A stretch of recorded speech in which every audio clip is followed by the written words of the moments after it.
Fannie Archer had exactly 7 quilts left in the world, a dead husband buried 3 months behind her in Missouri soil, and a wagon seat so cold it bit through her wool skirt like a January wind off the river. And she was going to trade every last one of those quilts for a chance at something better, or she was going to die trying. The town of Independence, Missouri sat loud and sprawling in the spring of 1872, the kind of town that smelled like horse dung and possibility in equal measure. Wagon trains were forming up along the eastern edge of town, oxen lowing, children crying, merchants hawking everything from dried salt pork to cast-iron skillets. Fannie had arrived on the back of a neighbor's cart 3 days prior, carrying her quilts bundled in oilcloth, a battered trunk that held everything she still owned in this world, and her daughter, Clara, who was 7 years old and had her father's dark eyes and her mother's stubborn jaw. Fannie was 28 years old. She had spent 9 years being a farmer's wife in the hill country outside of Hannibal, and she had spent the last 3 months learning what it meant to be a widow in a place where everyone knew your name and your business, and had already decided what your future should look like. Her brother-in-law, Gerald Archer, had made it abundantly clear that if she did not accept his offer of charity, which meant giving up her land claim, moving into his household and working as what amounted to an unpaid domestic servant, then she was on her own. She had chosen on her own. She had packed what she could, sold what she could not carry, and the quilts she had kept because they were her best work and her best currency. She had learned to quilt at her mother's knee in Tennessee before the war turned everything sideways, and each quilt she made was a document of her labor, her eye, her patience. The star patterns she pieced were tight and even. The colors she chose, deep indigo and burned gold and the red of dried sumac, were not colors that ladies were supposed to choose, according to the women of Hannibal who had raised their eyebrows over her work. But they were colors that caught the eye and held it, and that was what mattered when you were trading. She set up at the edge of the merchant square on the second morning, spreading 3 quilts over the wooden rail of a hitching post and draping 2 more over her trunk.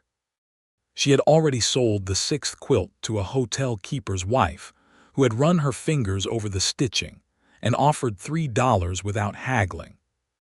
The 7th quilt, the one Fannie had made last winter while Thomas was already sick and she had needed something to do with her hands during the long nights, she kept folded across her arm.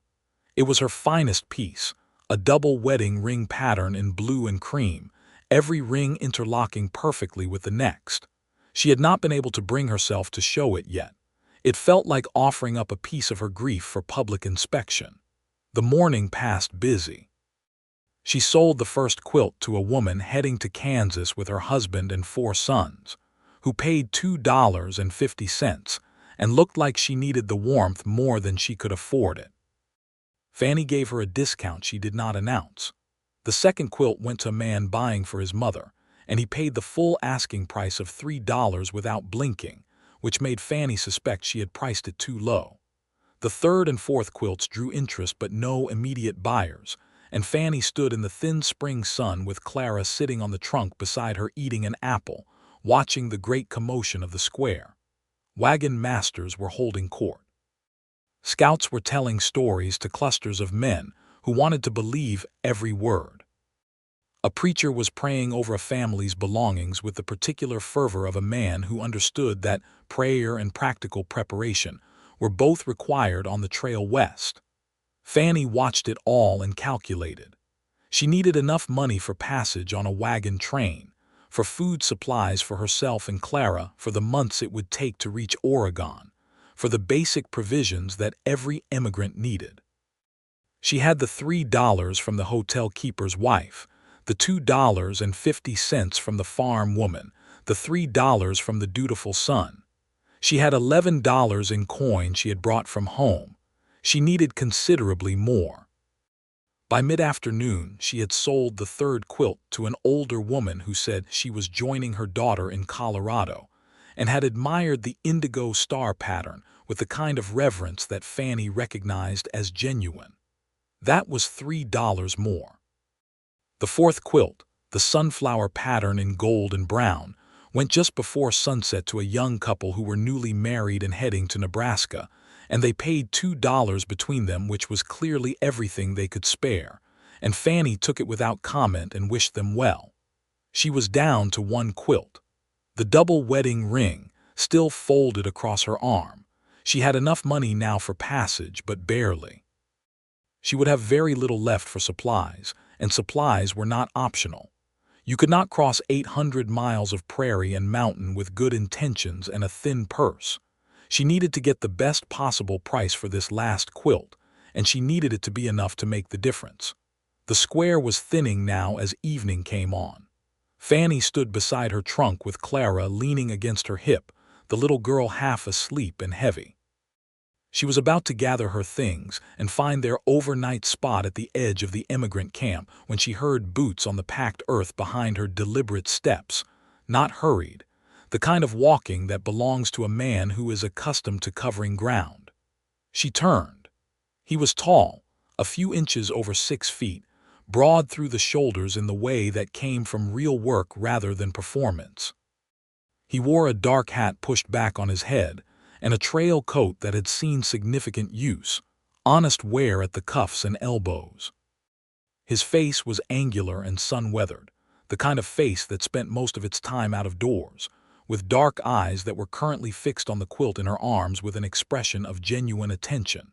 He looked to be perhaps 32 or 33, and there was nothing showy about him. He was simply a man looking at a quilt with the same careful focus that another man might give to a contract or a map. He stopped a respectful distance away and lifted his eyes from the quilt to her face. "That's remarkable work," he said. His voice was low and even, a Kansas or Oklahoma cadence to it, flat plains country. "Those rings are perfectly matched." "They are," Fannie said, because they were, and she saw no reason to be falsely modest about what she knew to be true. He stepped a little closer, not so close as to be presumptuous, and looked at the quilt more carefully. "What are you asking for it?" $4, she said. She had not planned to ask $4. She had planned to ask $3 and negotiate up from $3.50 if she could manage it. But something in the way he looked at the quilt told her he was not going to haggle out of sport, and she named the real price without armor. He did not flinch.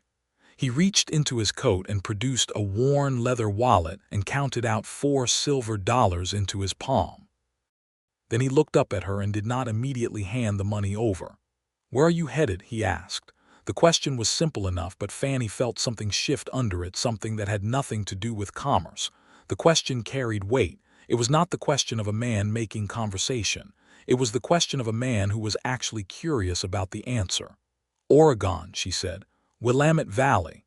He held the $4 out. She took them. Their fingers did not touch. "Are you on a train yet?" he asked. "I'm negotiating passage tomorrow morning," she said, which was the optimistic version of her situation. "Langston," he said, and extended his hand properly this time. "Reuben Langston. I'm the wagon master for the Morrison party, leaving day after tomorrow. 14 wagons heading northwest. We'll pick up the Oregon Trail at the Platte." Fannie shook his hand. It was calloused and warm, and she shook it with a firm grip because she had always believed that a weak handshake told people more than you intended. "Fannie Archer," she said, "and this is my daughter, Clara." Clara looked up at Reuben Langston from under her dark fringe and regarded him with the flat assessment of a 7-year-old who had already decided that most adults were tolerable at best. Reuben crouched down to her eye level without ceremony, which was not something most men did. "Oh, Clara," he said. "Hello," Clara said, and then looked at Fannie with an expression that meant she had reserved judgment. Reuben stood. "Mrs. Archer," he said, "I have one open spot in the Morrison party. We're a good group, experienced trail families mostly, a couple of single men with purpose and no trouble in them. The passage fee is standard, $12 for the full journey, and that includes the Scouts' guidance and the communal watch rotation. It's a fair price and the party is solid." $12. She had $23.50 in her hand and her pocket right now, and she would need most of what was left for supplies.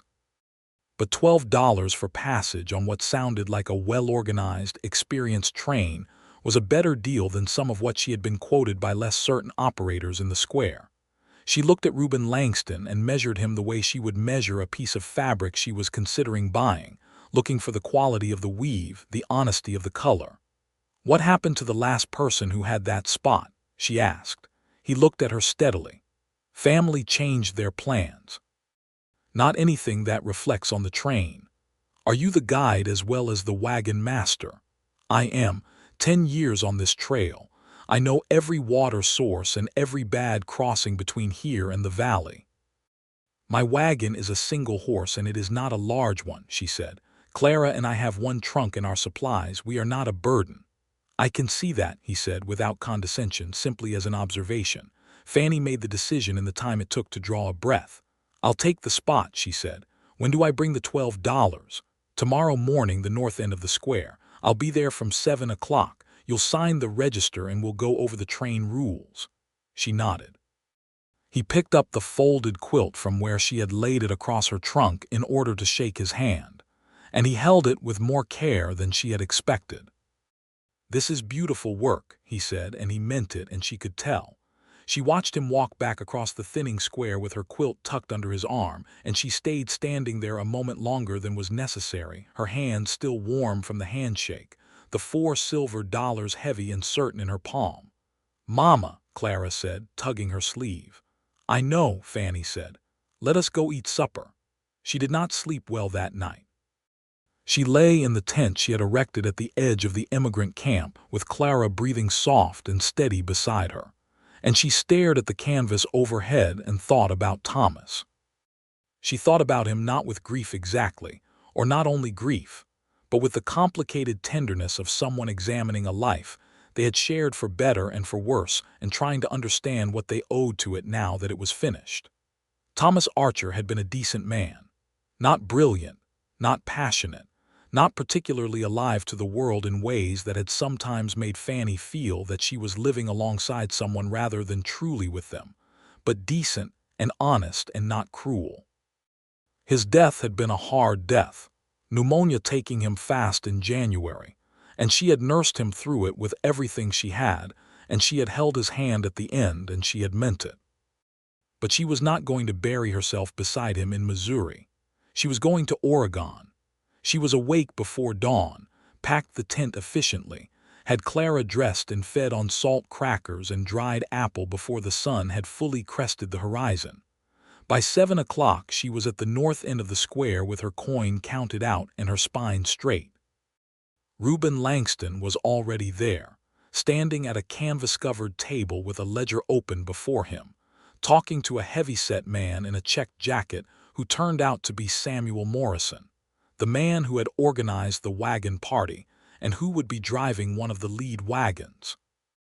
Reuben introduced them with the comfortable efficiency of a man who managed logistics as naturally as breathing.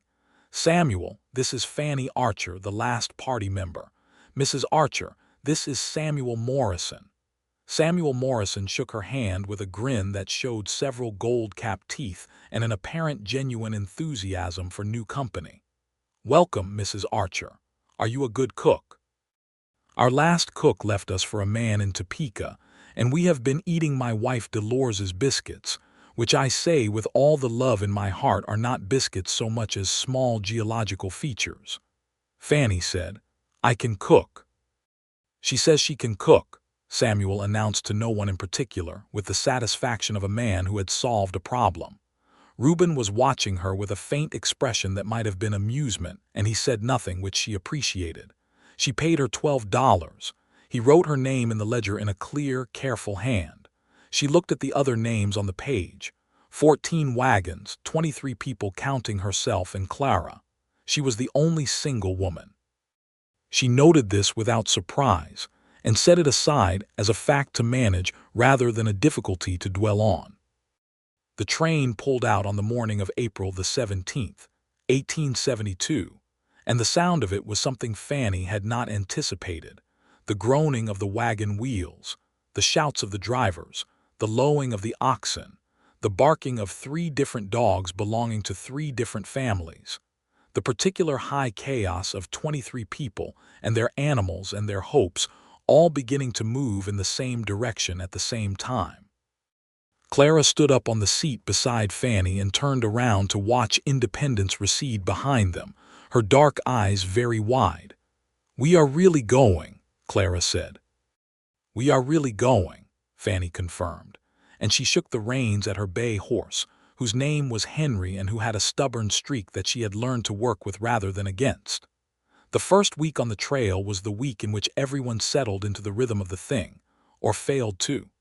Fannie discovered quickly that she was a better trail cook than she had realized, having grown up on a farm and learned economy in the kitchen from a mother who treated waste as a moral failing.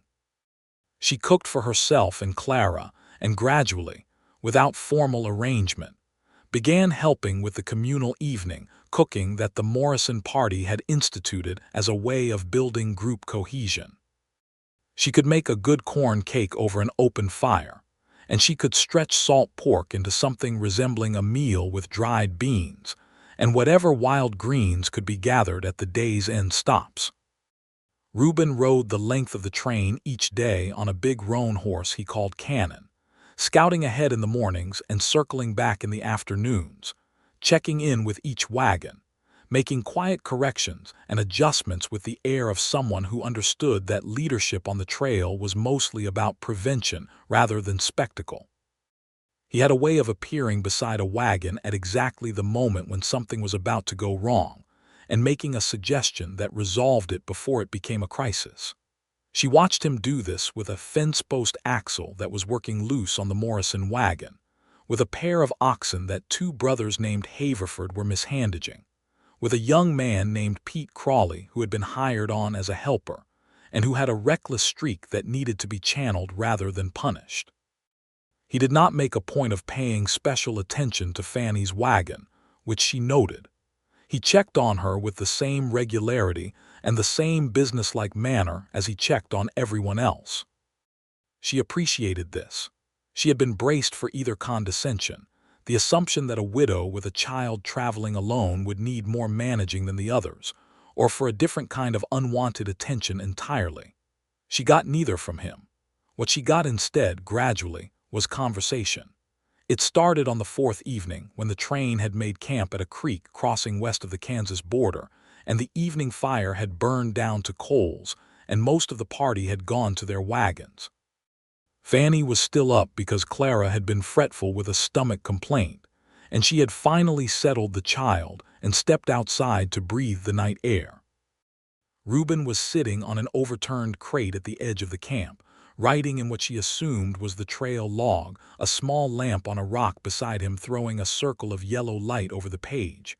He looked up when she approached and did not make a production of it. "Daughter all right?" he asked. "Stomach. She is settled now." Fannie stood with her arms crossed against the chill. "Do you ever sleep, Mr. Langston?" "Night watch," he said. "I do the first 3 hours most nights and then wake Pete for the second watch. On a good night I get 5 hours. That is not enough for a man doing the work you do." "It is enough for this work," he said, matter-of-factly. "In 10 years I have learned to sleep in pieces." She sat down on a nearby rock, not because she had planned to stay, but because she was tired and the air was good and the fire coals were warm. He went back to his writing. They sat in a silence that was not uncomfortable, which was its own kind of thing to notice. After a while she said, "Where did you grow up?" He did not look up from the page. "Kansas. Little town north of Wichita that does not exist anymore. Flood took it in '67. "I am sorry," she said. "My family had moved on by then. My father was a horse trader. We were always moving." He closed the log and set it on his knee. "You. Tennessee originally. Then Missouri after I married." She paused. "I have been in one place for 9 years. This is the most I have moved since I was a girl following my father between farms." "How is it?" he asked. The question was genuine. She thought about it honestly. "Strange," she said, "and good, both at once." He nodded as if this was an answer that made complete sense to him, which she found she liked. "Why Oregon?" he asked. "My cousin is established there. She married a rancher, has land. She has written me 3 times since Thomas died telling me to come. Fanny smoothed her skirt over her knees. "But that is the practical reason. The real reason is that I have always wanted to see it. The valley. I want to see green that is not Missouri green." He looked at her then, a full look, not casual. "It is extraordinary country," he said. "I have been in the valley twice at the end of 2 previous trains. The first time I saw it I stood at the edge of the descent and I could not find words for it." He said this without embarrassment, a man stating a plain fact about his experience. "You will not be disappointed." "Tell me about it," she said, and he did, and the fire coals glowed orange in the dark, and the prairie made its nighttime sounds around them, and Fanny listened to him describe a valley of such deep green and such wide quiet that it sounded almost mythological, and she thought that she had not spoken to anyone like this, just talked, just listened in the honest dark, in longer than she could clearly remember. The days acquired their own steady texture after that. The train woke before dawn. The animals were watered and fed. The wagons were loaded. The line formed up and moved through the morning hours when the light was golden and the air was still cool, stopped at noon at whatever water was available for a short rest and feeding, then moved on through the afternoon until Reuben judged they had made sufficient miles for the day and chose the evening camp. 15 miles was a good day. 12 was a functional day. 10 was a day that meant something had gone wrong. Fanny found her place in the community of the train with the same methodical patience she applied to everything. She did her share of the work without being asked twice, and she did not complain when the work was hard. She won Clara's grudging social advancement into the small cluster of trained children that included the Morrison grandchildren and Pete Crawley's little sister, who had come along for reasons that Pete explained vaguely, and the others did not press. She learned which members of the party were easy company and which were difficult, and she arranged herself accordingly. The Haverford brothers were loud but good-natured. The Pratt family, a minister and his wife and their 3 grown daughters, were pious in the oppressive way rather than the comforting way, and Fanny maintained cordial distance. A single man named Abner Holloway, who drove a supply wagon for Samuel Morrison, was funny and kind, and had been a schoolteacher before deciding to try his luck in Oregon farming, and he became a friend of the easy daily variety within the first 10 days. And there was Reuben Langston. She did not allow herself to think about him in any particular way for the first 2 weeks. She noticed things about him the way you could not help but notice things about someone you saw every day. The way he sat a horse, completely natural, as if he and the animal were in continuous conversation. The way he gave instructions in the morning meeting, clear and quiet, no theater, and the way the entire party listened and complied because the instructions were sensible, and he delivered them with the authority of someone who had earned the right to give them. The way he sometimes squatted at the side of the trail in the afternoon and looked at something on the ground, a track or a plant or a change in soil, with the absorbed attention of a man who found the world genuinely interesting rather than just functionally useful. She noticed these things and filed them away and told herself they were the observations of a woman doing sensible assessment of the man responsible for her safety and her daughter's safety on this journey. On the 15th day, 3 days west of Fort Kearny in Nebraska Territory, the train hit bad weather. It came in from the northwest with very little warning, the way the prairie storms could, a wall of blue-black sky rolling toward them across the flat land with a speed that was almost personal, as if the weather had identified the wagon train specifically and was coming to address it. Reuben was back along the train in an instant, riding hard from the front, his voice carrying over the wind that was already building. "Circle up, circle all wagons, bring everything in tight now." The next hour was organized chaos. Fanny had watched the circling procedure during morning drills, but doing it in a rising wind with Henry tossing his head and Clara frightened on the seat beside her was different from watching it done in clear air.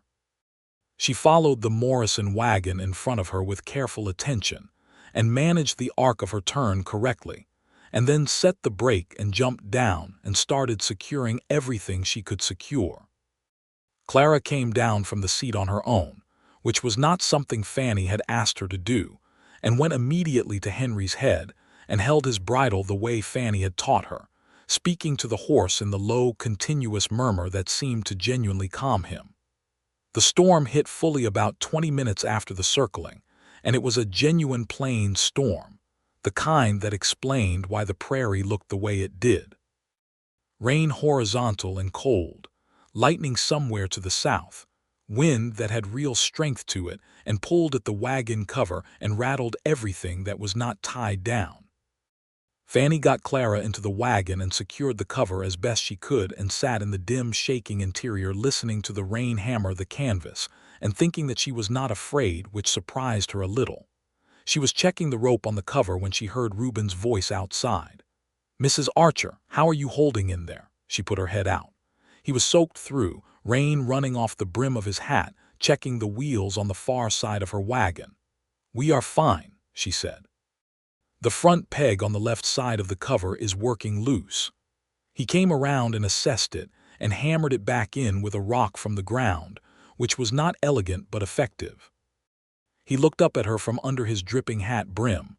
"Good circling," he said. "You followed clean." "I was not going to be the one who broke the circle," she said. Something crossed his face, quick, like amusement and something else together. "Good night, Mrs. Archer." "Good night, Mr. Langston," she said. "Try not to drown yourself." The storm passed by morning. The train was delayed half a day for drying and repair, but the damage was minimal. A cracked axle on the Pratt wagon that Reuben and the two Haverford brothers spent 3 hours fixing, while Reverend Pratt prayed over them, which Abner Holloway said was the only thing about the Pratt family he found genuinely useful. That evening, in the aftermath of the storm, with everything drying in the long prairie sunset, and the camp in a good mood the way groups of people often are after surviving something together, Fannie made a large pot of bean soup with the salt pork and dried onion, and she fed everyone who wanted it. She did not think of it as anything other than practical use of available provisions, but the way the train gathered around her fire and ate and talked told her that she had done something beyond the merely practical. She had made the evening feel like something to be in. Reuben came last, as was his habit, eating only after he was certain everyone else had what they needed. He took his bowl and sat on the upturned crate that had become his customary seat and ate in silence for a few minutes. Clara had fallen asleep against Fannie's side, and Fannie sat with one arm around her daughter and a bowl of soup in her other hand and watched the fire.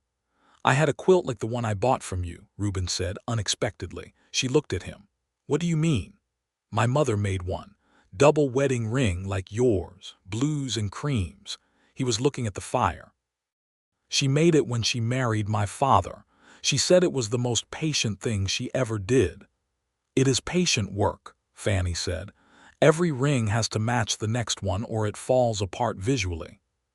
You cannot rush it." "She was a patient woman," he said, "more than the situation generally required." He said this with a flatness that was not bitterness, just honesty. "Your father was difficult. He was a man who was always in motion and never quite content with where he was. Good man in other respects." He paused. "He died in '68. My mother went to live with my sister in Wichita. She still quilts." "Does she know you bought one?" Fannie asked. The corner of his mouth moved. "I will tell her when I write her next." "What will you tell her?" He looked at her over the fire.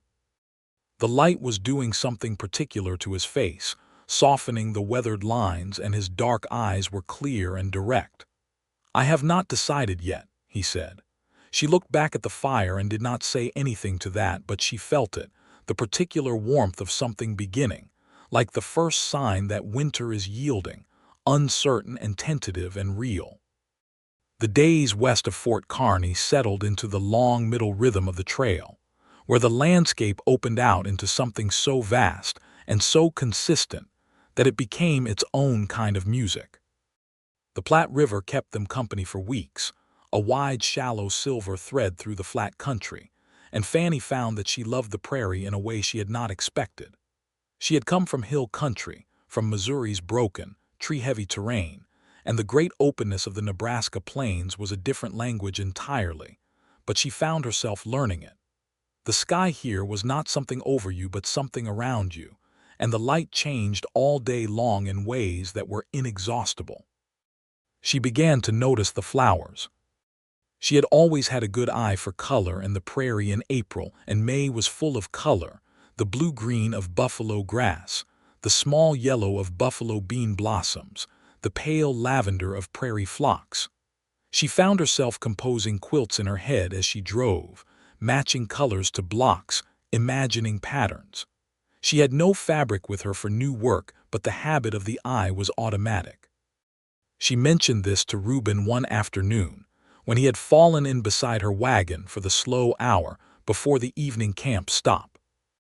He had come up on Cannon on her left side, and they had been riding in companionable silence for a while before she said, "I keep composing quilts in my head from the prairie colors."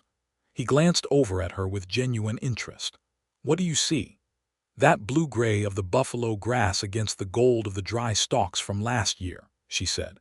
"And the color of the sky at noon, which is a different blue from the morning sky or the evening sky. And there is a particular rusty orange in the soil near the river that would make a remarkable border." He was quiet a moment, looking out at the land. "I have been on this trail 10 times," he said, "and I have never thought about it that way." "How do you think about it?" "Water and distance," he said. "Mile markers and elevation changes, and where the ground is soft and where it is not.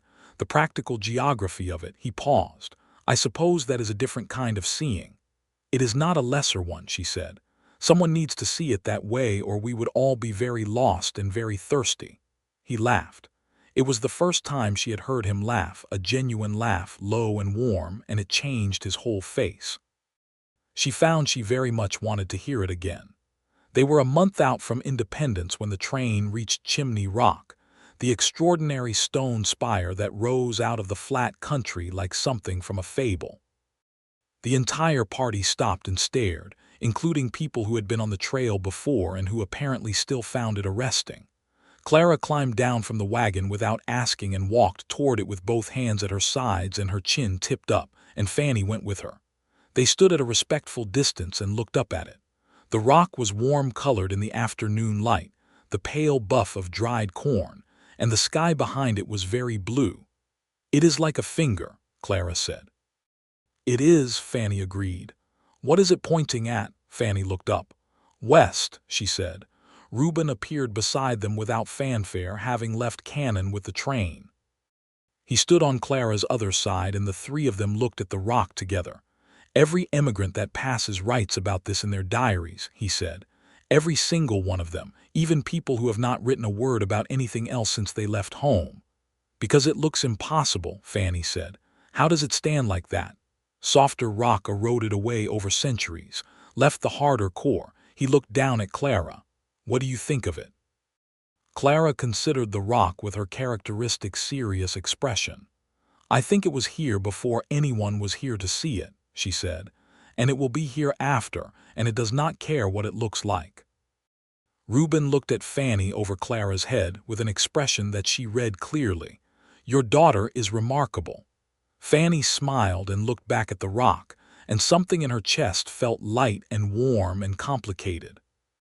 That night Clara asked Reuben to tell her about what lay ahead, and he sat by the fire and described Fort Laramie and the Black Hills, and the long crossing to South Pass with a storyteller's precision that kept Clara's eyes wide and her questions continuous until Fannie finally insisted the child sleep. She carried Clara to the wagon, and when she came back to the fire Reuben was still there, the night quiet around them, the camp settled. "She is a remarkable child," he said. "She is," Fannie said. "She was like that from very early. She looked at the world with those eyes, and you could see her thinking about it." "Like her mother," he said quietly. She looked at him directly. "I'm not sure if that is a compliment or an observation." "Both," he said, and held her gaze and said nothing else, and after a moment she looked away first, back at the fire, and her heart was doing something unsteady that she took some time to settle before she trusted her voice again. "Tell me something else about Oregon," she said. And he did, and they sat by the fire later than they should have, talking, and the stars wheeled overhead in their tremendous prairie numbers.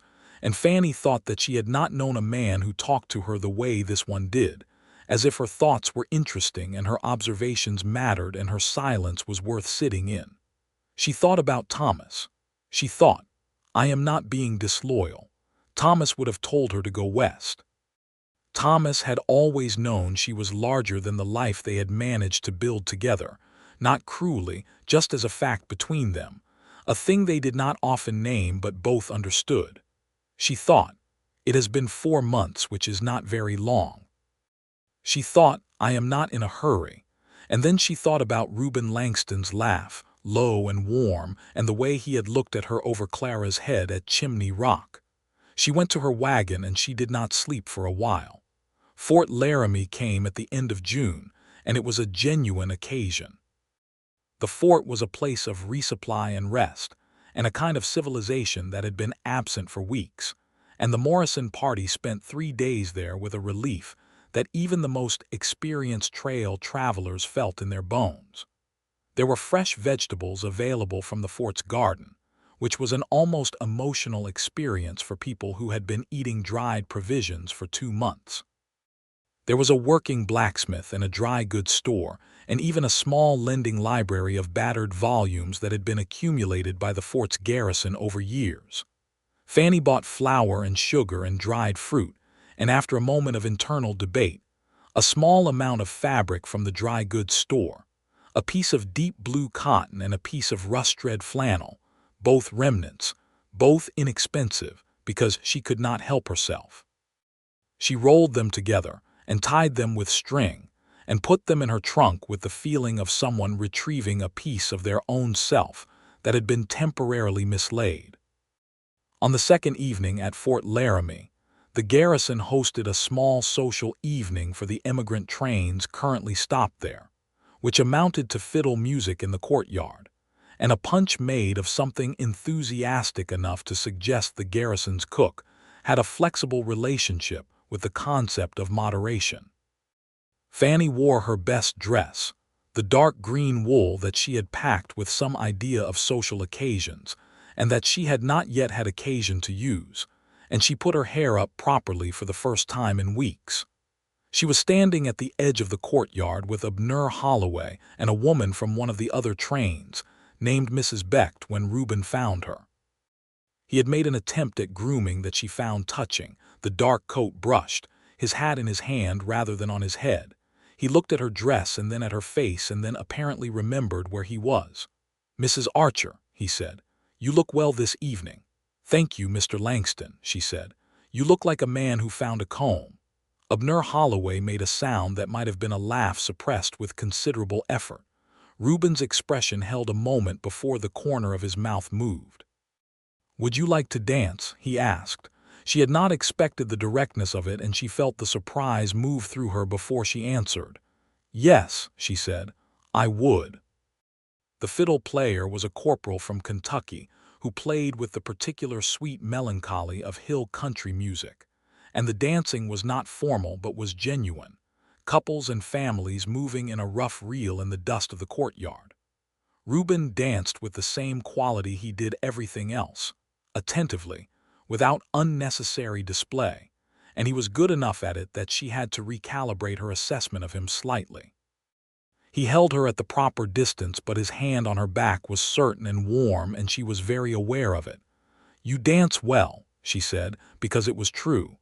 "My mother insisted on it," he said. "She said no civilized person was excused from knowing how to dance." "She sounds like a woman I would like." "I think you would get along exactly," he said, and there was something in his voice when he said it, a quality of weight, as if the sentence meant more than it announced. Clara materialized from the crowd to stand at Fanny's elbow with the Morrison grandchildren trailing behind her, and announced that there was a sugar cake table and could she please have some, and the moment shifted into the practical logistics of children and sweets, and Fanny let it shift. But she kept the feeling of that sentence, the weight of it, and carried it with her through the evening and into the night. The terrain after Fort Laramie changed dramatically, the flat prairie falling behind, and the country becoming harder and more dramatic, the Black Hills rising to the north.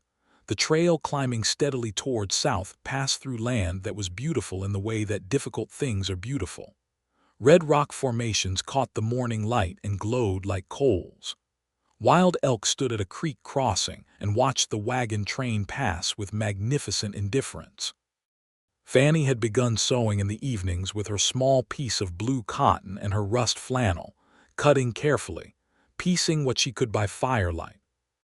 It was not much fabric, but she found herself working on a small quilt, a 9-patch in the 2 colors, something manageable. Clara watched her sometimes and sometimes fell asleep watching her, and the rhythm of the needle through the fabric was settling, the oldest comfort Fannie knew.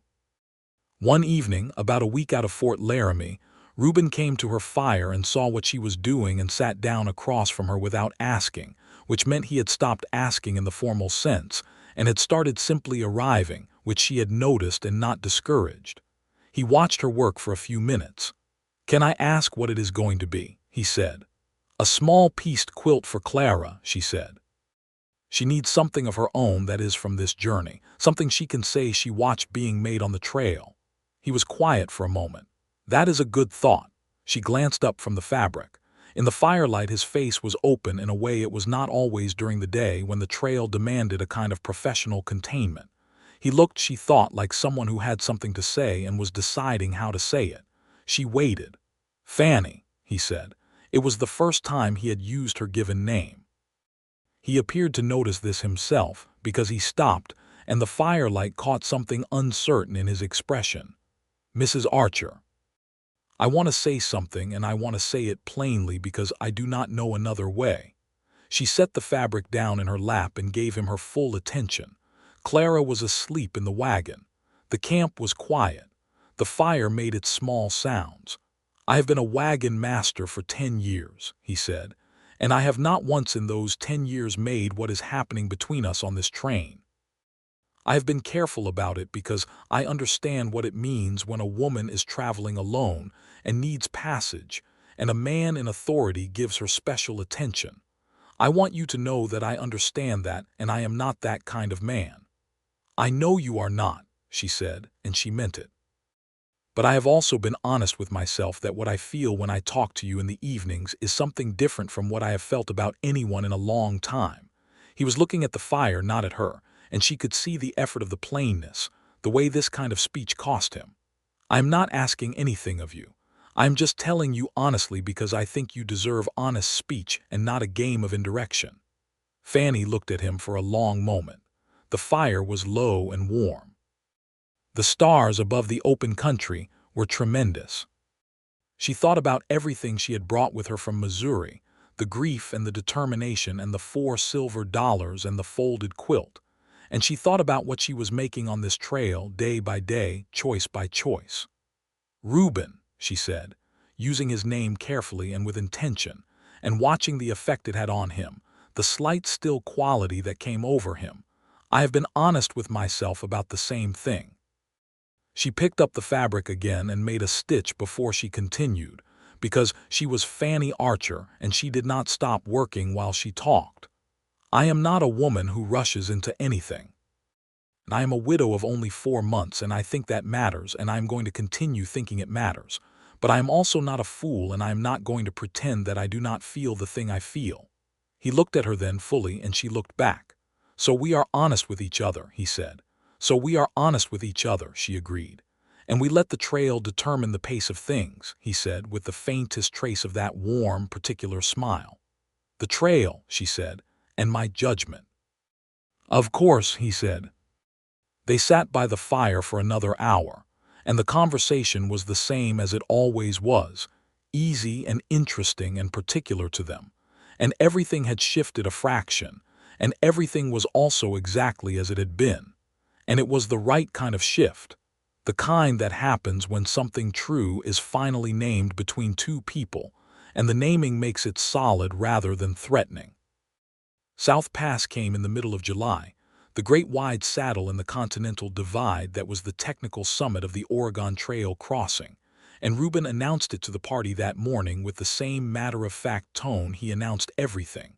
But the party understood what it meant, and the mood that day was something elevated, something almost ceremonious. They were across the divide. The water, however modest, now ran toward the Pacific rather than the Atlantic. They were, in the most fundamental geographic sense, more west than east. Clara asked Reuben to show her exactly where the divide was, and he walked her to a particular spot and said, "If you put your right foot here and your left foot there, the water from your right boot's puddle will reach the Atlantic and the water from your left will reach the Pacific." Clara put her feet precisely where he indicated and stood there for a full minute with an expression of deep concentration that suggested she was trying to feel the difference. Fannie watched them from a few steps back and felt something happen in her chest, something quiet and enormous, like a shift in the earth so deep you feel it before you understand it. Reuben and Clara standing together in the wind at the top of the world, the light enormous around them, her daughter's serious small face turned up to this man who spoke to her without condescension, who answered her questions with real answers, who had crouched down to her eye level on the very first meeting. She did not name the feeling right away. She simply held it. The descent toward the Green River, and then west into the Oregon country, was not easier than what had come before. In some ways it was harder. The Snake River Plain was a brutal stretch of dry volcanic rock and heat, and there were river crossings that required every person on the train to work without stopping for hours. But there was also a quality to the country now, a sense of moving through landscape that was magnificent rather than merely vast, that sustained the party through the hardship in a way that the long, flat stretches of the Platte had not. Reuben and Fannie fell into the habit of riding together in the early morning hours when the train was forming up, she on Henry and he on Cannon, moving out ahead of the wagons to scout the first hour's trail. These rides became the best part of her day. They talked about the country and about their pasts and about their ideas, and she found that he had opinions about things she had not expected, about the government's treatment of the native people whose land the trail crossed, which he named plainly, and with a certain anger that she found she shared, and that neither of them chose to make theatrical. He had seen things in 10 years on the trail, encounters, displacements, injustices that were happening as a matter of governmental policy, and he carried the weight of having witnessed it. "I'm not blameless in it," he said, one morning when the Snake River Plain was spread out before them in the early light, that bare volcanic landscape speaking of tremendous ancient force. "Every wagon train I lead crosses land that was not offered freely. I know that." "What do you do with that?" she asked. "I do not pretend it is different from what it is," he said. "And where I can, on the trail, I treat people with the respect they are owed. It is not sufficient, but it is what I can do." She thought about this. Thomas used to say that a man who knows he is part of an unjust system and does nothing to change it is still part of that system, even if he is personally decent. "Your husband sounds like he thought carefully about things." "He did," she said. "He was a better thinker than he sometimes got credit for." They rode in silence for a bit, and then she said, "Tell me about what you want, after Oregon, after this train." He was quiet for long enough that she thought he might not answer, and then he said, "I have been thinking about land. I have enough saved that I could claim something in the valley, something with water and timber access. I have been a man in motion for 10 years, and I am fairly certain that I am ready to be in one place." "What would you do on land?" "Horses," he said. "I know horses. I could breed them and train them, and I would not be bored." He glanced at her sideways. "What does your cousin's land look like?" She told him what she knew from the letters. The southern end of the Willamette Valley, decent water, a mix of open land and timber.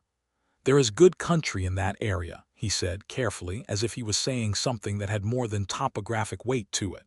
She looked at the river below them, running bright in the morning sun. "There is," she said. August brought the Blue Mountains, which were the last great obstacle before the valley, and they were real mountains in a way that the earlier terrain had not fully prepared the party for, steep and forested, the trail difficult, and in places genuinely dangerous. The Haverford brothers lost a wheel on a bad descent, and the recovery took half a day. One of the Morrison grandchildren took a fall down a short slope that produced tremendous drama and a bleeding forehead that looked much worse than it was. And Fannie cleaned and bandaged it with the calm competence of a woman who had learned first aid on the frontier and applied it without fuss. Reuben was in his element in the mountains, in a way she had not seen him quite in his element before. The flatlands had required organizational skill and stamina. The mountains required something more immediate, a kind of physical authority, the ability to read terrain and make fast decisions and communicate them under pressure. He was good. She watched him climb a difficult switchback on foot to guide a wavering wagon from above, his voice carrying calm and precise instructions down to the driver, and she thought, "This is a man who knows exactly what he is doing and knows why it matters, and does not require anyone to thank him for it." He came past her wagon on the descent from the first major ridge, checking each wagon in sequence, and stopped beside her. "You all right?" he said.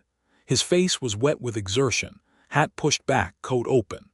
"Clara," she said, and nodded to where her daughter was in the wagon, pressed into the far corner with a book and what Fannie recognized as Clara's method of managing anxiety, which was to become very small and very occupied with something until the source of the anxiety had passed.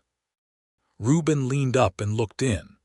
"Clara," he said, "I need you to move over to this side and hold the rope I am going to tie to the wagon frame. Can you do that?" Clara came out of her corner immediately. "Yes," she said. "What will the rope do?" "Give me a handhold on the uphill side to help guide the wagon," he said. "You will be helping drive." Clara's posture changed visibly. He tied the rope and she held it, and she sat on the uphill side of the wagon box and held on with both hands, and she was fine. Fannie navigated the descent with steadier hands than she had expected, partly because Henry was a reliable animal in tight terrain, and partly because she realized, stopped being afraid of the trail sometime in the past month. Not because it was safe, it was not always safe, but because she had learned it, its rhythms and its demands, and she had found that she was equal to what it asked of her. This was not a small discovery. At the bottom of the descent, in a wide timber meadow where the party made camp in the long mountain evening, she climbed down from the wagon and her legs were briefly unreliable, and she gripped the wheel and breathed for a moment. Reuben was beside her in the next instant, not touching but present. "Good descent," he said. "You held the line clean the whole way."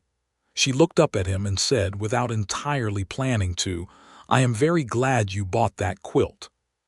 Something happened in his face, a warmth that was also a kind of recognition, as if a feeling that had been building finally arrived at the surface. "So am I," he said, and his voice was different from its usual quality, softer and lower and unmistakably personal. "So am I, Fannie." She looked at him in the mountain evening light, the trees enormous around them, the camp sounds behind her, and she thought, "I am in love with this man." She thought it clearly and without alarm. She thought it the way you think a true thing, something that has been coming for a long time and announces itself with the certainty of a conclusion rather than the chaos of a beginning. She said, "When we get to the valley." He understood. "When we get to the valley," he agreed. The last stretch of the trail from the western foothills of the Blues down into the valley itself took 4 more days, and they were days in which the world changed gradually and then all at once. The high, dry terrain of the Columbia Plateau gave way to the western slopes, green and thick with Douglas fir and Oregon white oak, the air changing from dry and sharp to something richer, the smell of rain country, of deep soil and growing things. The sky turned a different color, less the hard blue of the high desert and more the soft, layered blue-gray of a maritime climate. On the morning of the last day before the valley proper, when the trail came around a long curve through the timber and opened suddenly onto a view west, the full Willamette Valley spread before them in the morning light, green and enormous and layered with river mist. Reuben stopped his horse at the top of the view and held up his hand, and the whole train came to a halt, and everyone looked. Fannie looked. She had been told it was beautiful. She had been told by Reuben, specifically and with genuine eloquence, that she would not be disappointed. But the telling of a thing and the thing itself are different events, and what she felt looking at that valley in the morning light was something that lived well below language. It was green in a way that seemed almost improbable after the months of the trail, a deep, layered, impossible green that went on to the distant line of the mountains, and the light was soft, and the air carried the smell of water and earth and growing things, and she thought, "We are here." Clara had climbed up to stand on the seat beside her, both hands gripping the front board, and she was perfectly still and perfectly silent, which was the clearest sign Fannie knew of the profundity of her daughter's response to something. "Mama," Clara said finally in a very small voice. "I know," Fannie said. Reuben had ridden back along the line and stopped beside her wagon. He said nothing. He just looked at her, watching her see the valley, and she turned and found his eyes, and she was crying, quietly, without drama, the kind of tears that happen when something enormous is finally real. He reached across from his horse and took her hand where it rested on the front board of the wagon, and he held it, and they sat like that in the morning light at the top of the valley, the whole party around them looking at the country they had crossed 2,000 miles to reach, and no one said anything for a long, beautiful moment. The Morrison party reached the town of Corvallis in the first week of September 1872, having been on the trail for almost 5 months.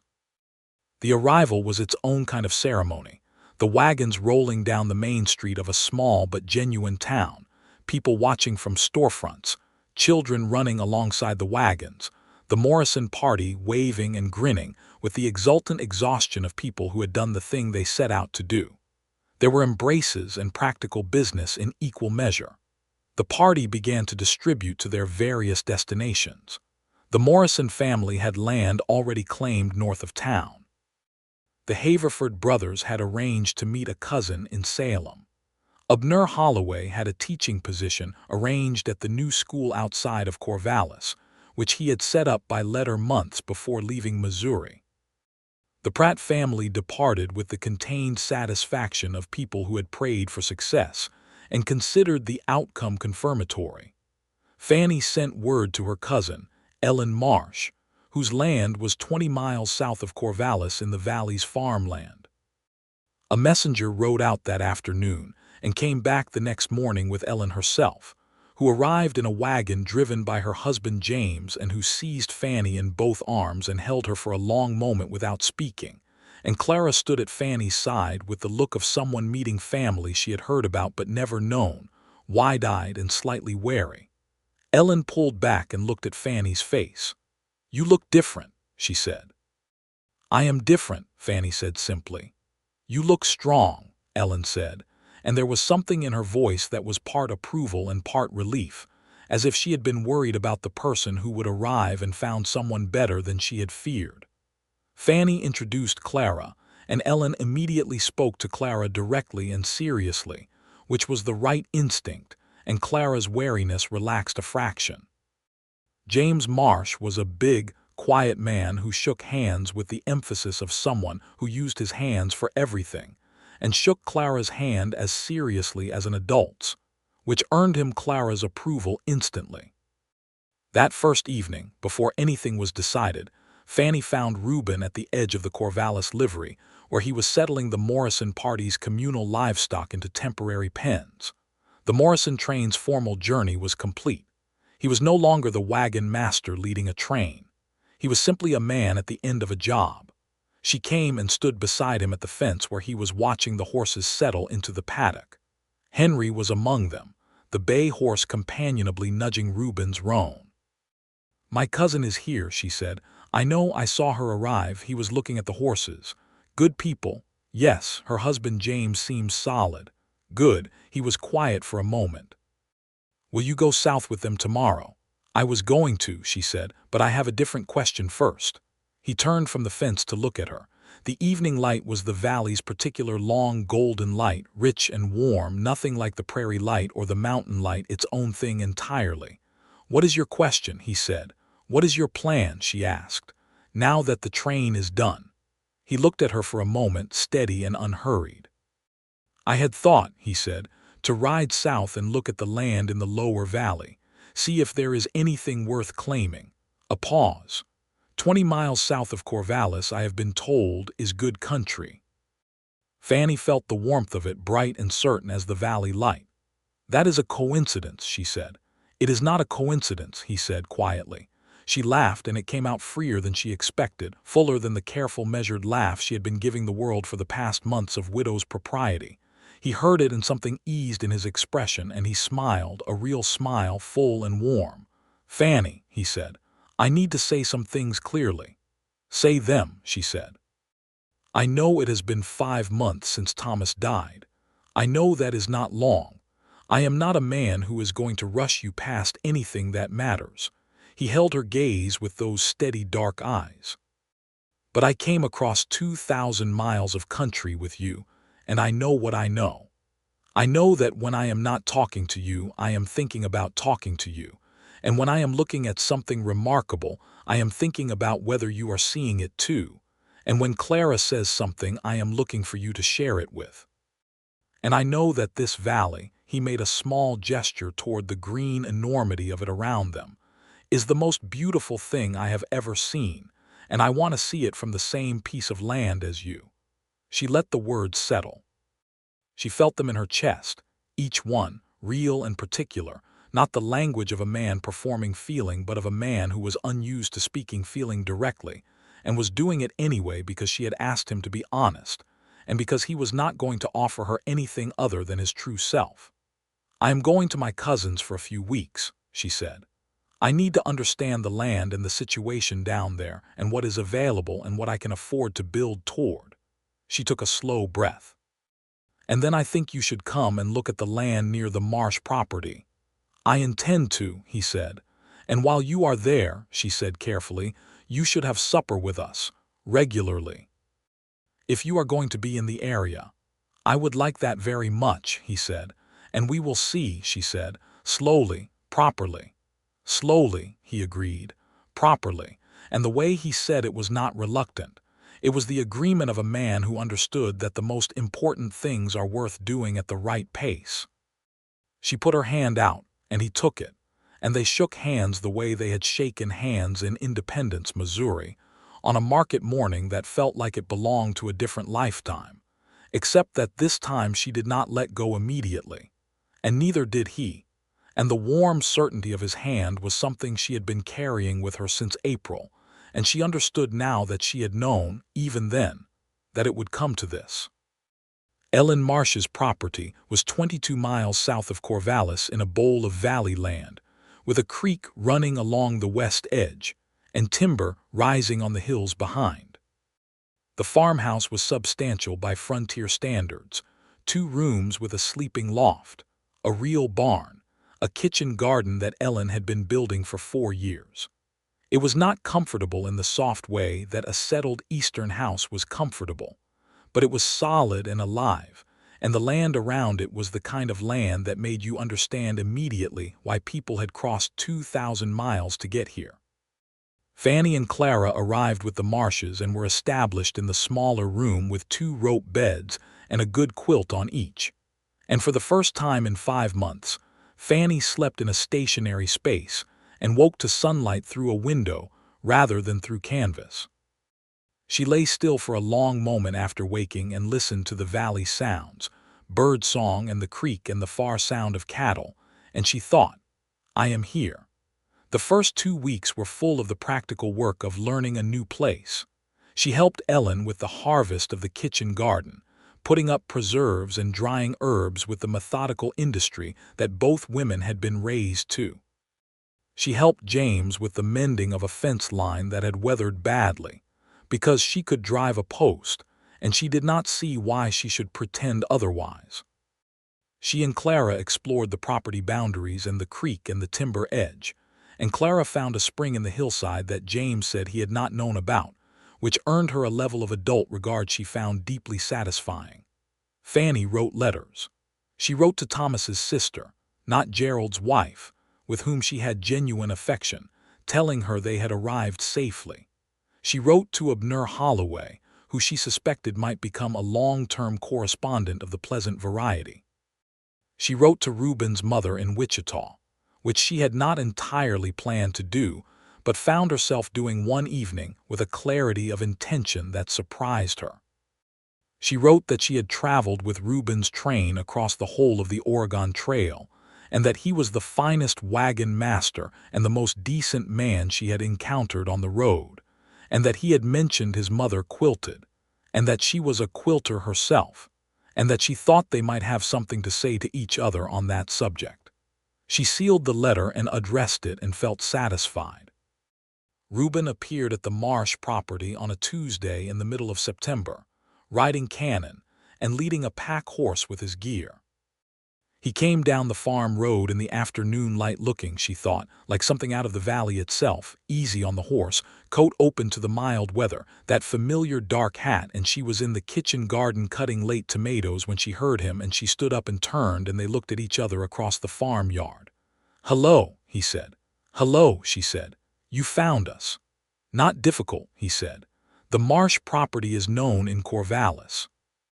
James came out of the barn and Fannie introduced them properly, and Ellen came to the kitchen door and looked at Reuben with the frank appraisal of a woman who was Fannie's closest female friend in this part of the world and who took that responsibility seriously.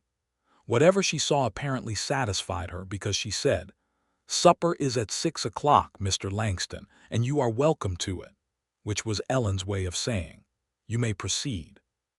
Clara appeared from somewhere near the creek and stopped at the edge of the yard looking at Reuben with the look she had worn on the very first meeting, that flat, careful assessment. He had dismounted by now and was standing by Cannon's head, and he caught Clara's eye and said, "How is the valley treating you?" "I found a spring," Clara said. "Did you?" he said with genuine interest. "Where?" "Up the hill on the northwest face. It comes out between two rocks and it makes a pool before it goes underground again." She paused. "I named it." "What did you name it?" Clara considered him for a moment. "I named it Clara Creek," she said with a careful dignity. "That seems correct," Reuben said. Clara's expression opened slightly, the careful reserve giving way to something that was almost a smile. "You can come and see it tomorrow if you want," she said, and then walked past him toward the house with the air of someone who had given a gift of great value and was prepared to leave it at that. Fannie caught Reuben's eye over Cannon's back, and he was doing his best to keep his expression neutral and not quite succeeding. He stayed 3 days on that first visit, camping in the meadow at the east edge of the property, because proper courtesy required it, taking his meals with the family at Ellen's sincere invitation, spending his days looking at the land in the lower valley with James as a guide. He and Fannie rode out together on the first morning to see the country available for claiming southeast of the Marsh property, land that was good and open, creek-watered, with the timber backdrop that the valley offered. She rode Henry and he rode Cannon, and they moved through the valley at an unhurried pace, and the morning was golden and mild, and she felt something she had not felt in years, a sense of rightness about where she was, who she was with, what direction her life was moving. "This," he said, stopping at a slight rise that gave a long view south over the open land, "is the kind of land I have been thinking about." "It is good land," she said. "I am going to file a claim," he said, "this week if I can get the paperwork to the land office in Corvallis." She looked at the land and then at him. "How close to the Marsh property would you be?" He looked at her steadily. 3 miles, he said, "at the nearest." She held his gaze. "That seems reasonable," she said. "Fannie," he said, and stopped. "I know," she said. "I'm not trying to push." "I know that," she said. "I know you. And I am telling you, 3 miles is a reasonable distance for now, and later we will see." She paused. "Reuben, I am telling you that I want there to be a later." He was very still on Cannon, the horse making slow steps in the grass, and he was looking at her with an expression that she did not have a name for, something too full for a single word, something that contained the trail and the fireside evenings and the dance at Fort Laramie and his hand on hers at the top of the valley and all the particular mornings and all the true words. "All right," he said. "Later." He filed his land claim at the end of the week and came back south with the papers, and he showed her the claim on the county surveyor's map, and she looked at the piece of paper with his name written on it in official ink. Reuben Langston, 320 acres, Section 14, Township, and felt something very quiet and very certain. The autumn passed in the good work of establishing. Reuben began building on his claim, the first necessity a cabin and a barn, rough work initially but sound. He had money saved from 10 years of trail wages, and he used it deliberately, buying lumber from the Corvallis mill, hiring 2 local men to help with the framing. James Marsh helped on the days when his own work permitted, which was often, because James had taken to Reuben with the uncomplicated approval of a man who recognized another competent man and considered this sufficient basis for friendship. Fannie helped Ellen through the full harvest and through the planning for the winter supplies and through the 100 small and large tasks of a working frontier farm. She was useful, and she knew how to be useful, and she did not pretend otherwise. But she was also thinking about what was hers. She had a small amount of money still, and she had a land claim right as a widow that she had not yet exercised, and she had looked at the country around the Marsh property with the eyes of someone choosing a place to plant herself permanently. In October, she filed her own claim on a piece of land adjacent to the Marsh property to the east, 40 acres that included a stretch of the creek and a south-facing slope that would be good for a kitchen garden. It was smaller than what she might have wanted eventually, but it was hers on paper and it was a start. And on the afternoon when she brought the paper home from Corvallis and showed it to Ellen, Ellen sat down at the kitchen table and held the document carefully and said, "Fannie, your own land." "My own land," Fannie said, and the words were enormous. She told Reuben that evening when he came for supper, showing him the claim paper across the table, and he looked at it and then at her with an expression of such uncomplicated pride that she felt the warmth of it in her whole chest. "You have your own land," he said. "I do," she said. He lifted his coffee cup. "To Fannie Archer's land," he said. "To Fannie Archer's land," Ellen and James and Clara echoed, and they drank the toast in coffee and creek water, and it was as real as any champagne. November came with valley rain, the long, soft, persistent rain that was the valley's seasonal character, different from Missouri rain, gentler and more constant. Reuben's cabin was roofed by the first week of November, and he moved in from his tent camp with the satisfaction of a man who had built his own walls. He showed Fannie through it on a Sunday afternoon when she and Clara rode over, Clara immediately and methodically exploring every corner while Reuben and Fannie stood in the main room where a stone fireplace was already burning. "It is good," she said, and she meant it.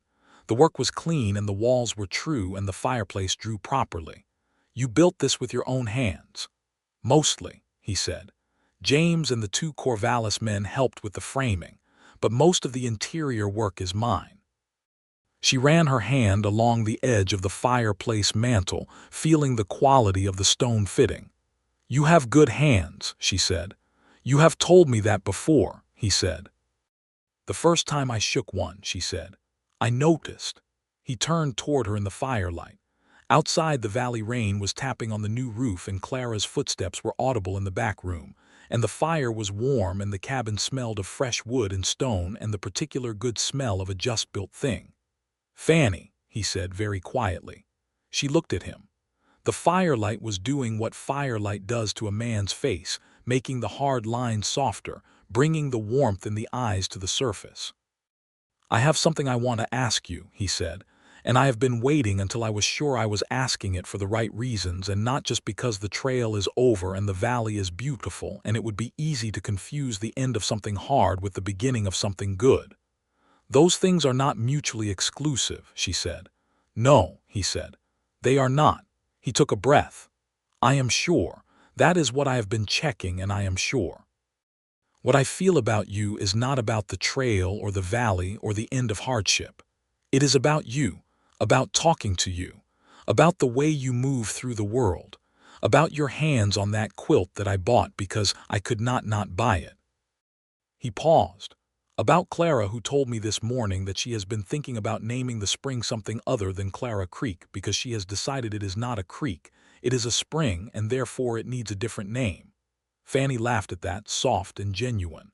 I love that child, Reuben said simply. I want to say that clearly before I say what I am asking because she is not separate from it. She is part of what I am asking. Fannie was very still. The rain on the roof, the fire. His face. Reuben, she said.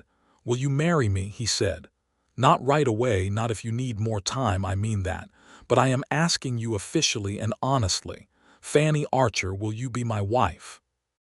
She looked at him for a long moment, this man who had bought her last quilt and asked where she was headed, and led her 2,000 miles across the world, and treated her as an equal from the first handshake, and fallen in love with her daughter before he asked for her hand.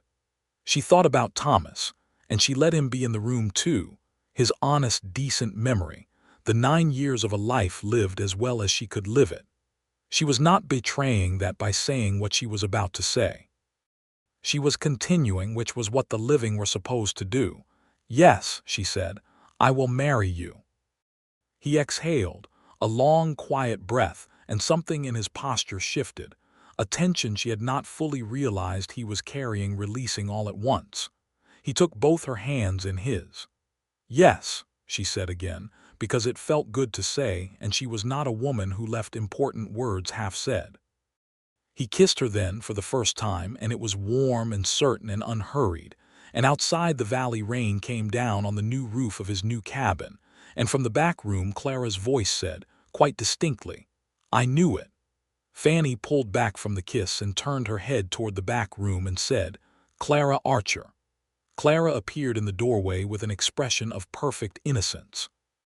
I have been thinking, she said, that if you are going to get married, which I think you should, then I should have a horse. Reuben made the sound of a laugh suppressed with professional-grade effort. Fannie looked at her daughter and thought, she is magnificent. We will discuss the horse, Fannie said. I already know which one I want, Clara said, and disappeared back into the other room. They were married in December, a simple ceremony in Corvallis at the small Methodist church that had been established that year by a minister who was considerably less Pratt-like in his approach to pastoral care. Ellen and James Marsh were the witnesses. Abner Holloway, who had received a letter from Fannie in November and had ridden the 20 miles from Corvallis to be present, because he said he would not miss it for any possible inducement, stood in the second pew and wiped his eyes when Fannie said her vows, which he later insisted was dust. Clara stood at Fannie's right side through the ceremony with the gravity of a person who understood the weight of the occasion and had decided to honor it accordingly.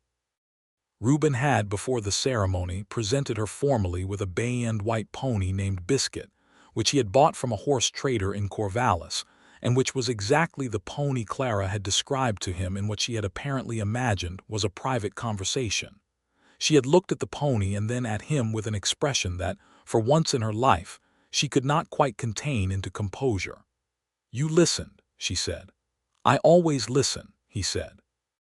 Clara had looked at him with an expression that was not a 7-year-old's regard for a useful adult. It was something older and more complete. I am glad Mama said yes, she said. So am I, he said. After the ceremony, there was a supper at the church hall that the congregation had organized with a genuine enthusiasm for any occasion that involved communal cooking. And the Valley people who had come to know the Archers and the Langston name over the autumn months came and ate and drank coffee, and wished the couple well with the particular warmth of a community that understood what it meant to start over in new country. The fiddle player from the Fort Laramie garrison was not present, obviously, but a local man named Delacroix played a fiddle with adequate competence and genuine heart, and Fannie and Reuben danced in the church hall while snow fell softly on the valley outside, the valley's rare winter snow coming down light and fine, and she looked up at him as they moved through the reel and thought, look at this life that is happening. He was looking at her in a way that she had learned over these months was particular to her, a look that held everything, The trail and the firelight and the morning rides and the slow, honest speech at the edge of the first campfire, and everything she had showed him of herself and his clear, certain choice of all of it. "Mrs. Langston," he said, trying out the sound of it. "Mrs. Langston," she confirmed, and the name was new and also entirely hers, nothing lost, something added. The winter settled in after the wedding, and it was a mild valley winter, nothing like what either of them had known in the Central Plains, just the long rain and the short gray days and the deep green of the fir trees holding their color through everything. Reuben's cabin became their home, with additions planned and some already begun, a second room going up on the east side that would be Clara's own space. Fannie's 40-acre claim was not separate from their life but adjacent to it, a piece of land she maintained in her own name, and for which she had her own plans, a kitchen garden of serious ambition and a small orchard and a meadow she was already thinking about for a small flock of sheep, because wool was not going to quilt itself. She quilted through the winter evenings, the fabric she had bought in Fort Laramie long since made into something, the 9-patch quilt finished and hanging on Clara's wall, and new fabric acquired in Corvallis being cut into fresh work. Reuben sat across from her most evenings, writing letters or reading the almanac or working through the practical plans for the horse operation he was building toward. They talked, and were silent and talked again, the same rhythm as the trail, now settled into the permanence of a house and a fire and a life. He wrote to his mother in Wichita and his mother wrote back, a long letter full of horse trading stories and domestic news, and at the end, a paragraph addressed very specifically to Fannie, which began, "I received your letter and I am so glad you wrote." It went on to say that she had made a double wedding ring quilt for her own marriage bed and still had it, and that she was planning to come to the valley in the spring to see her son settled, and to meet this woman who had traveled the Oregon Trail with her last quilt under her arm, and apparently had taken her boy's heart somewhere along the Platte River and kept it. The letter made Fannie laugh and made her eyes wet at the same time, and she wrote back that same evening, and the correspondence between them became a regular and sustaining thing. Spring returned to the valley with the particular exuberance of a place that knew how to come back from rain, everything green and growing and insistent, the creek running full, the first apple blossoms breaking on the young trees Reuben had planted along the east edge of his property. Clara turned 8 years old on the 5th of April, and Fannie made her a birthday cake with dried apricots and honey that was neither elegant nor modest, just generous, which was the kind of cake a person should have on their birthday. Reuben's mother, whose name was Agnes Langston and who was 61 years old, and had the same dark, direct eyes as her son, and the same quality of moving through the world without unnecessary theater, arrived from Wichita in May on the stage to Corvallis, and was collected by Reuben from the stage stop in a wagon with Fannie and Clara. Agnes got down from the stage and looked at the valley spreading before her in the May morning light and said, "Well, Reuben, I see why." Then she turned to Fannie and looked at her for a long moment, the look of a woman assessing something she has already formed a great deal of opinion about from letters. "You are handsomer than I expected," Agnes said, which was apparently a compliment. "You are exactly as I expected," Fannie said, which made Agnes's face open into a smile that was entirely her son's. Agnes stayed the whole summer, sleeping in the second room of the cabin while Clara slept in the new East Addition, and she was formidable company. She and Fannie quilted together on the front porch on mild afternoons, and discussed pattern and technique, with the competitive respect of two skilled practitioners who recognized each other as equals. Agnes had opinions about the wedding ring pattern that were strongly held and occasionally contradicted by experience, and she and Fannie had several good-natured arguments about it that ended in compromises that both of them found genuinely interesting. Clara attached herself to Agnes with the characteristic directness she reserved for people she had decided were worth attaching to, and Agnes responded by teaching Clara to read a more advanced level of text than she had been working at, having been a schoolteacher's wife, and possessing a schoolteacher's certainty that literacy was the foundation of everything. The two of them could be found on the front porch on Sunday mornings, working through a volume of natural history that Agnes had brought from Wichita, Clara asking questions with her usual relentlessness, and Agnes answering with her usual precision. Reuben watched his mother and his wife and his daughter from the barn door sometimes, in the particular quiet way of a man who could not quite believe the fullness of what he was looking at, and Fannie noticed him doing it and felt the warmth of it each time. By July she knew she was pregnant. She was not surprised. She was 29 years old and in good health, and she had wanted another child. She had known this, had let herself know it with more clarity after the wedding than before. She told Reuben on a morning in the garden, straightforwardly, which was the only way she told anyone anything. He went still in the way she had learned was his response to things that moved him deeply, a complete and focusing stillness. Then he stepped across the garden bed without caring about the garden and put his arms around her and held her with his face in her hair, and she felt his breath release slowly against her. "Fannie," he said. "Spring, I think," she said, against his shoulder. "March." He pulled back and looked at her, and his eyes were very bright. "Are you well?" "I am very well," she said. "I am completely, thoroughly well." He kissed her forehead with the particular tenderness of a man who was aware of the fragility and the magnitude of what she was carrying, and she felt it, and she did not tell him that she was sturdy and that he should not worry, because she understood that the tenderness was not about doubt in her strength.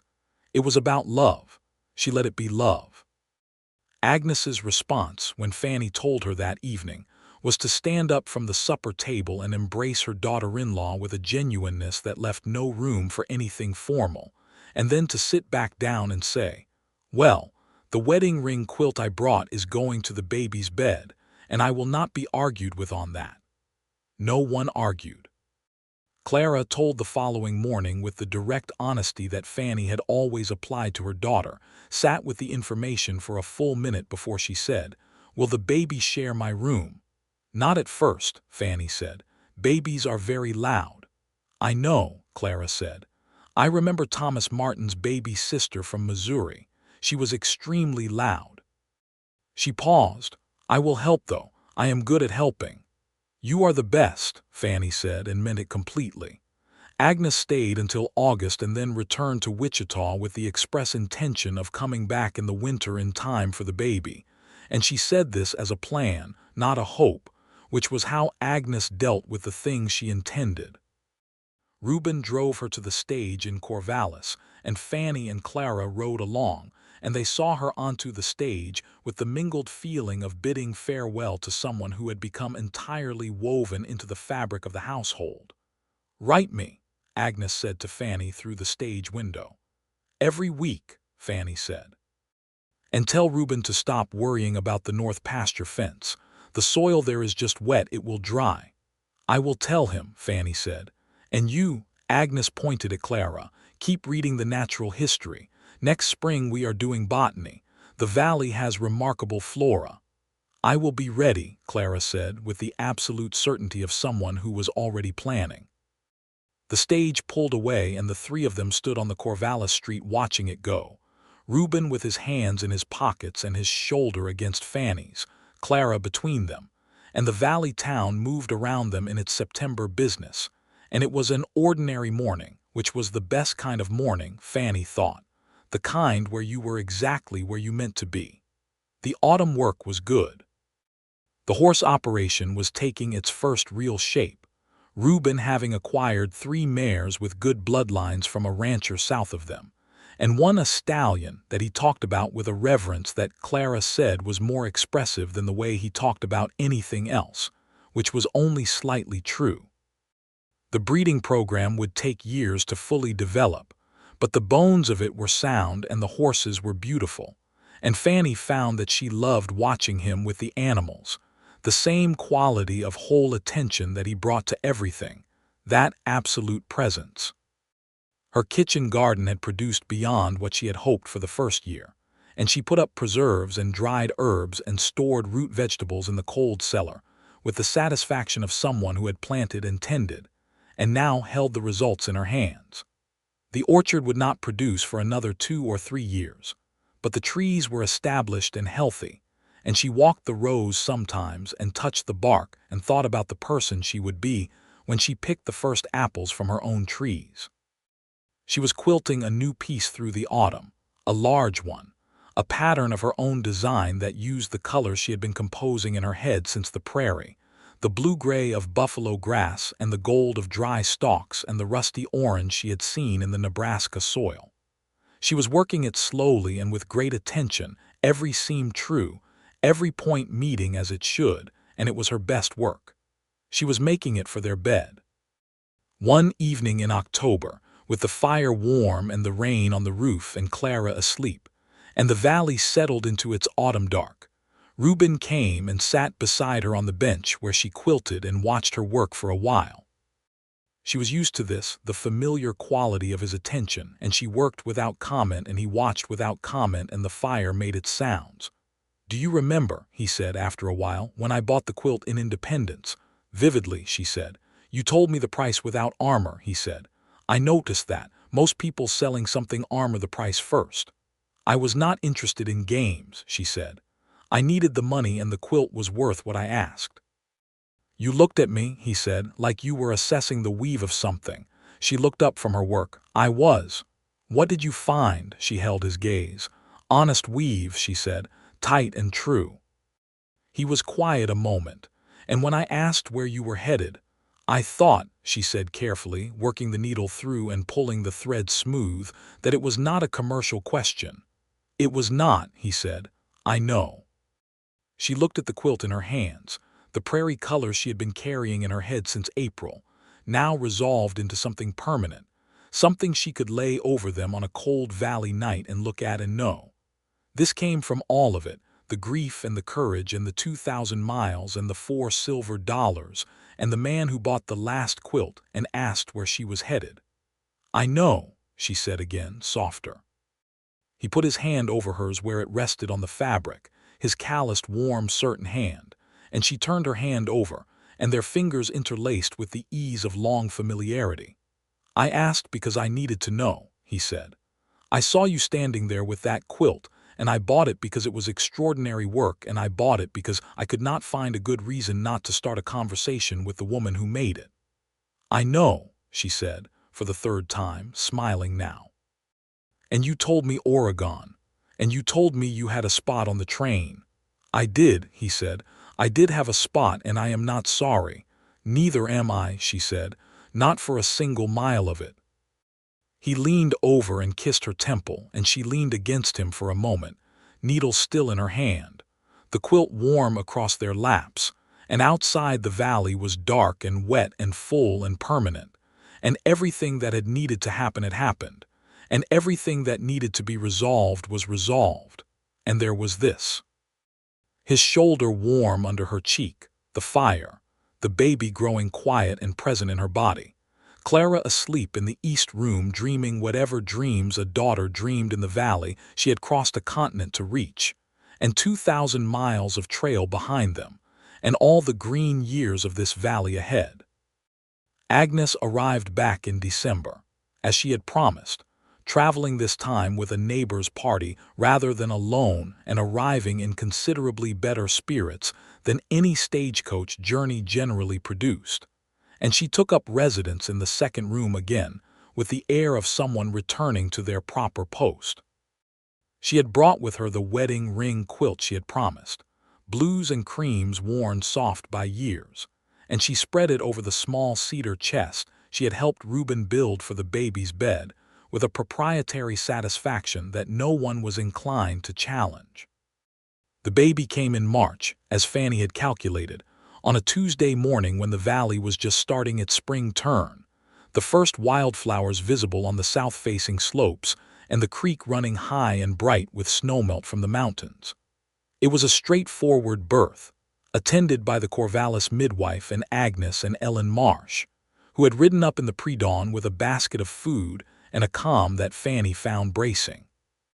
Reuben sat outside the door for 4 hours in the March cold until Agnes opened it and told him to come in. And when he came in and Fannie put the baby into his arms, he looked down at his son with an expression so unguarded and so complete that Agnes quietly herded everyone else toward the kitchen to give the three of them the moment they were in. Their son. 7 pounds, dark-haired like both his parents and absolutely furious about having been born, which the midwife said was an excellent sign. "What will you call him?" Agnes asked from the kitchen doorway. Reuben looked at Fannie. They had discussed names in the evenings through the winter, running through options with the ease of two people who trusted each other's instincts.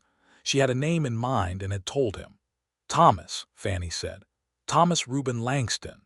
Reuben was quiet for a moment, looking at her.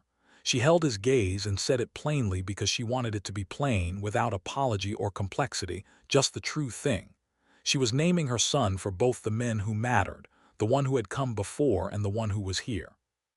"Thomas Reuben," he said. "Yes," she said. He nodded once slowly and looked back down at the baby, and his jaw was tight in the way it got when he was managing something large. "Hello, Thomas," he said. Clara appeared in the doorway beside Agnes, having been woken by Agnes at what she had determined was the appropriate moment, and she came in on her careful, quiet feet and stood beside the bed and looked at her brother with the same dark, serious eyes she brought to everything. "He is very small," she said. "He will get larger," Fannie said. "I know," Clara said. "That is what they do." She reached out one careful finger and touched the baby's fist where it was clenched against Reuben's chest, and the tiny fingers opened and closed around hers, a reflex with the force of a revelation, and Clara's serious face broke open into something enormous and unguarded. "Oh," she said very softly, that single syllable held everything.